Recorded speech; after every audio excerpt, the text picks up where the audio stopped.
ሰላም ውድ ኃይሌ ሳቅ ከቁም ነገር ቤተሰቦች እንዴት ናችሁ? እንደምን አላችሁ? እኔ ደህና ነኝ። እናንተ በያላችሁበት ሰላማችሁ ይዛልኝ። ዛሬ ደግሞ እናንተን ፈታ ዘና ሊያደርጋችሁ የምትችሉትና ቁም ነገር የምጨብጡበትን ቪዲዮዎች እያላችሁ መጥቻለሁ። በቪዲዮቹ እንስቃለን፣ እንጫወታለን፣ ፈታ ዘና እንላለን። በተጨማሪ ጥያቄና መልሶችን እንሰራለን። እናንተም ያላችሁን ሐሳብ አስተያየት ኮሜንት ሴክሽን ላይ አስቀምጡልኝ። ለዚህ ቻናል አዲስ የሆናችሁ ሰብስክራይብ በማድረግ ቤተሰብ ሆኑ ትችላላችሁ። አሁን ወደ ቪዲዮዎች እንሄዳለን። ቪዲዮዎችን ስትጀምሩ ላይክ በማድረግ ጀምሩ።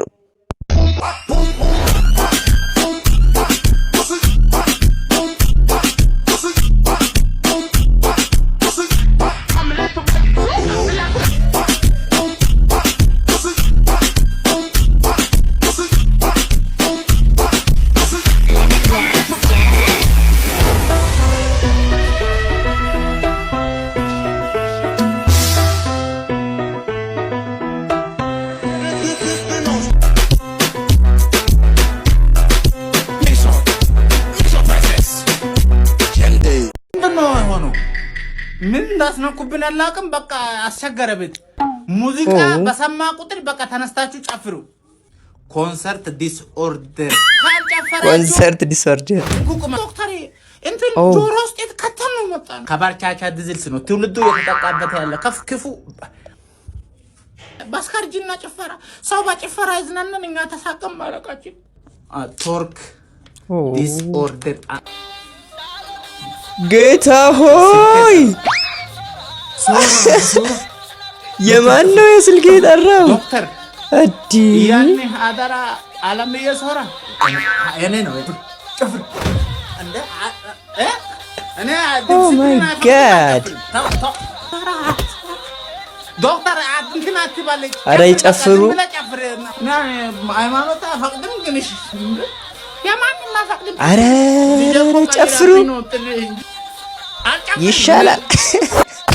ሰብስክራይብ አድርግ አንተ ቱ ባቲ ስልክ እንደነው ታዲያ ሰብስክራይብ ሰብስክራይብ ዋው! በዛ አጋጣሚ ኃይሌ ሳቅ ከቁም ነገር ቻናልን ሰብስክራይብ እያደረጋችሁ ቤተሰብ መሆን ትችላላችሁ። ኪንታስ ጨራሽ አንፍር ቀልድ እንደፈለግሽ አርገሽ አስቂኝና ቆንጆ ምሳል ጋብዝሽ። እሺ ሁለት ባልና ሚስቶች ነበሩና ሚስትየዋ ባሏን በጣም ተጠራጥረው ነበርና ሰራተኛዋን ታባርና ማታ የሰራተኛዋን ልብስ ሙሉ አደር አድርጋ የሰራተኛዋ መኝታ ቤት ትተኛለች ማለት ነው። ባልየው እንደለመደው መተው ቀስ ብሎ ገብቶ ማታ ነገሮችን ሁሉ ከፈጸመ በኋላ ሚስትየዋ ደስ ብላት ያስኩት ብላ መብራቱን ስታበራው ዘበኛው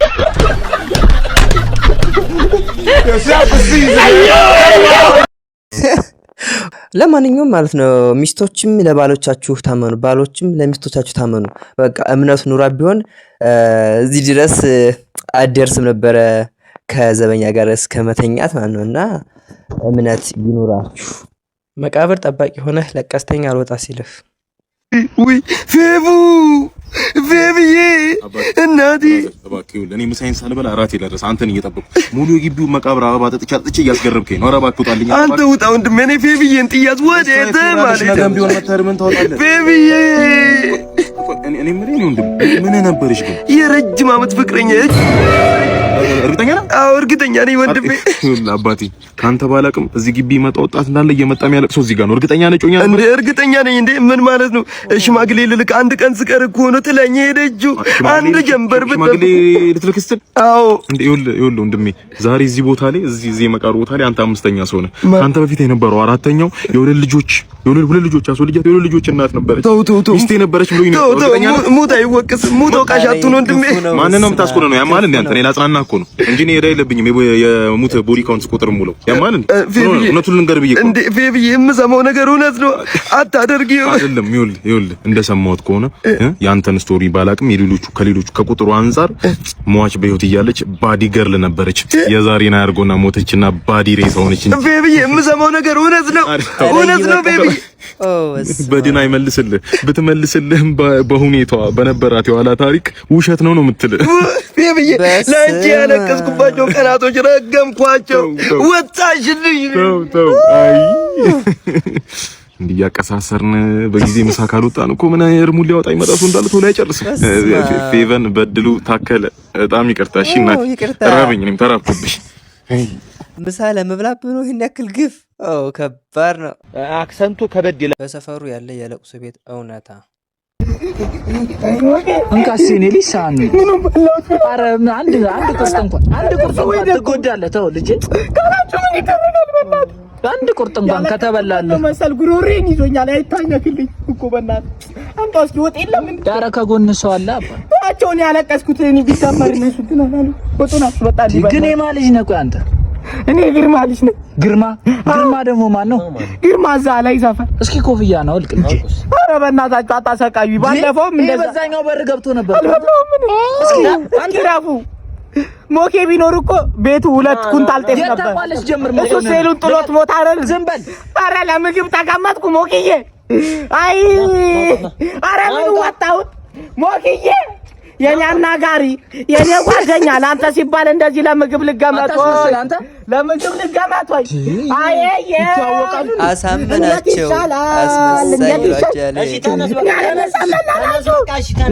ምግብ እንደዚህ እሱ ሄዱን አይታችሁ ምግቡን ከለከላችሁት ለህዝቡ።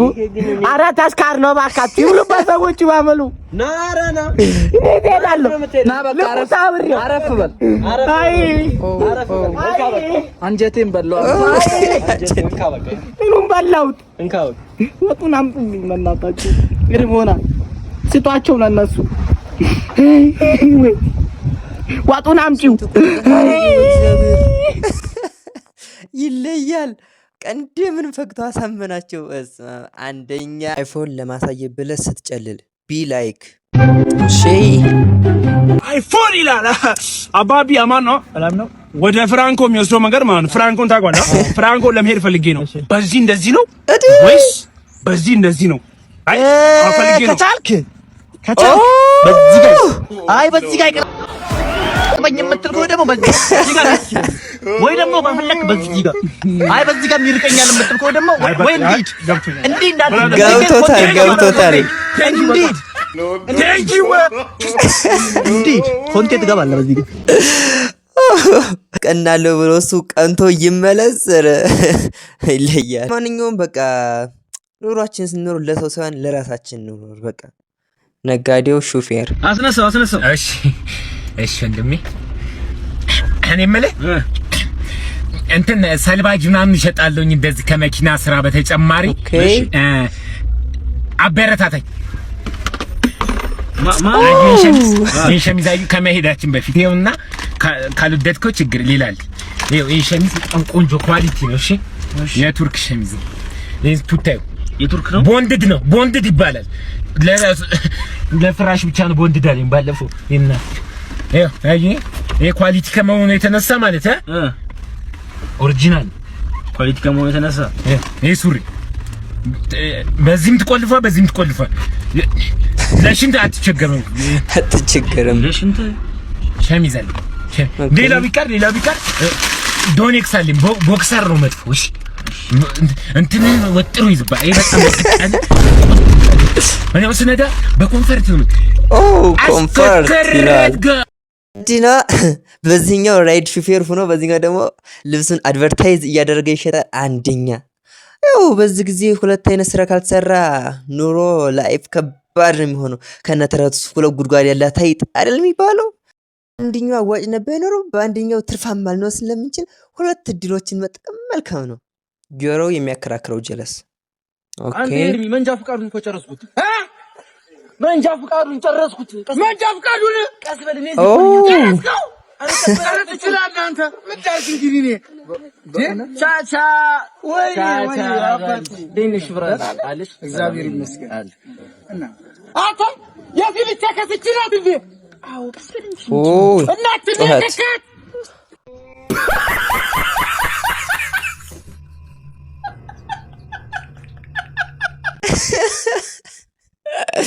ኧረ ከባድ ነው። አክሰንቱ ከበድ ይላል። እግዚአብሔር አይበለውና ልጅሽ ሲወለድ ከግንባሩ በታች 2 አይን ይዞ ቢወለድ ያንቺ የመጀመሪያው ድርጊትሽ ምንድነው? ኧረ እግዚአብሔር አያምጣው። በጣም ከባድ ነው እና ቀጥታ ወደ ሕክምና ወስደዋለሁ። የተሻለውን ሕክምና እንዲያደርግ አደርገዋለሁ። ከግንባሩ በታች 2 አይን ይዞ ስለተወለደ ይሄን ነው የምታደርጊለት? አዎ። ኦኬ። ስለዚህ ይሄ ነገር በጣም ከባድ እርምጃ ትወስጃለሽ ማለት ነው።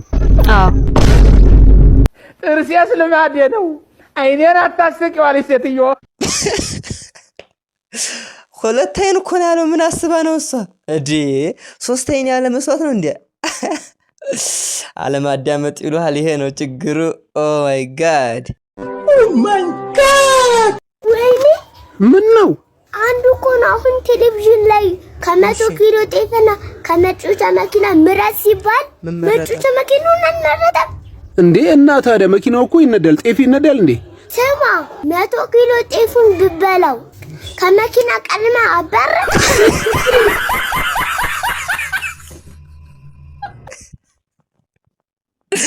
አረ ትክክል ብለሻል። እዴ ጤፍ በልተሽ ማፍ ነው ሩጫ። በስመ አብ ክራይ አለ እንዴ? ቤት ክራይ አለ ምን አይነት ቤት ነው? በየደረጃ አለ። ችግር የለም ገዳን እኔ አንድ ክላስ ነውና አለ አንድ ክላስ አለ። ዱቤ ነው የሶስት ወር ዱቤ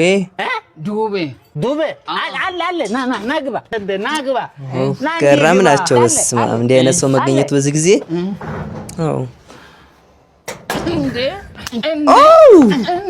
ና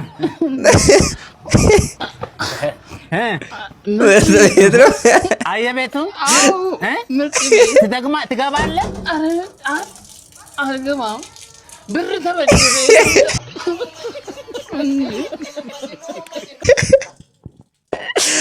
ይሻላል ተበድረው ትወጣ። ኦ ማይ ጋድ የቤቱ ታናሽ ሆነህ ከቤት ስትወጣ ወይኔ እንዲሁ እያየሁ ዋዲያ ከቤት ልትወጣ ነው። ኧረ እማዬ እኔ አላታካብጁንም ማለት እኮ ነው የምሄደው። ደግሞ በስልክ እንደዋወላለን። ተወኝ እስኪ ላንተማ ቀልድ ነው። አሁን እሺ እስኪ ማን ነው ሱቅ የሚላላክልኝ? ወይኔ እኔ ራሱ ሪሞት ማን ነው የሚያቀብለኝ? ወይኔ እኔ ራሱ ቲቪው ማን ነው የሚከፍትልኝ? እኔ ያለው አይደል እንዴ? ኪሽ ዱርዬ መብራትና ውሃ ለመክፈል ማንን ነው የምልከው? ምን ለጥቅማችሁ ብቻ ነው የምፈልጉኝ?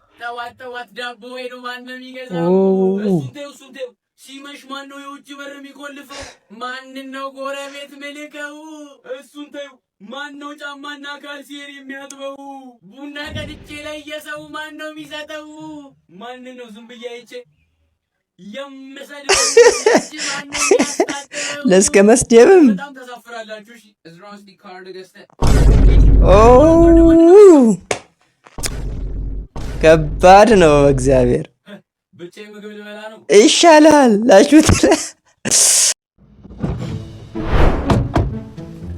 ንዳው። ወዴት ልንዳው? እሱን እየሄድን እንነግራለን። ሊሆናቸው እጄ ወደኋላ ነው የምንሄደው። እናንተ መንገዱን ይዩልኝ፣ እኔ እናንተን እጠብቃለሁ። አብረን ነው የምናልቃት። ታሪክ ነው ማረጋችሁ። አንድ ሰው እንዳይጠቀኝ ነበሩ ነው ማስብላችሁ። አረ ወንድም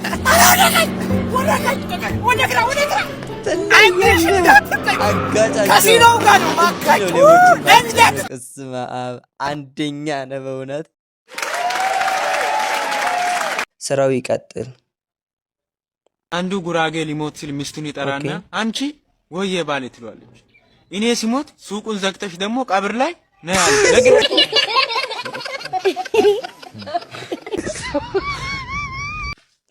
አረ ጉራጌዎች ትለያላችሁ። በቃ ለስራ ያላችሁ ፍቅር ለሱቅ። አረ በእግዚአብሔር አንደኞች። ቪዲዮቹ ፈታ ዘና እያላችሁ እንደሆነ ተስፋ አደርጋለሁ። አሁን ደግሞ ወደ ጥያቄዎቹ እንሄዳለን እና ይህን ቪዲዮ እየተከታተላችሁት ያላችሁት ከማን ጋር ሆናችሁ ነው? ከጓደኞቻችሁ ጋር ነው? ከቤተሰብ ጋር እየተጠያየቃችሁ እየተነጋገራችሁ ጥያቄዎችን ስሩ። ከሶስቱም ስንት እንዲያመጣችሁ ኮሜንት ላይ አስቀምጡልኝ። ወደ ጥያቄዎቹ እንሂድ።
ጥያቄዎቹ እነዚህን ይመስሉ ነበረ። ከሶስቱ ስንት እንደመለሳችሁ ኮሜንት ላይ አስቀምጡልኝ።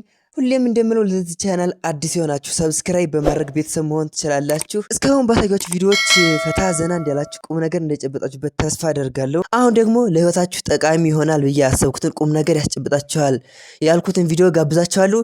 ቪዲዮን ተጋበዙልኝ። አንዳንዴ ከልብ ሰው መሸሽን ልመዱ፣ ይጠቅማችኋል። ከሰዎች ጋር ያላችሁን ርቀት ሰፋ አድርጉት።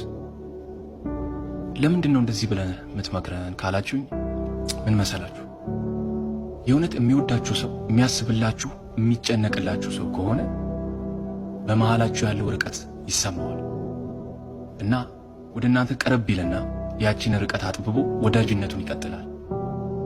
ቀድሞውኑ ደግሞ በልቡ ለእናንተ አንዲት ቅንጣት ታህል ቦታ የሌለው ሰው ይበልጥ ርቀታችሁን ያሰፋውና ይጠፋል። ግን በመጥፋቱ እናንተ ምንም አትጎዱ። በያላችሁበት ሰላም ሁኑልኝ።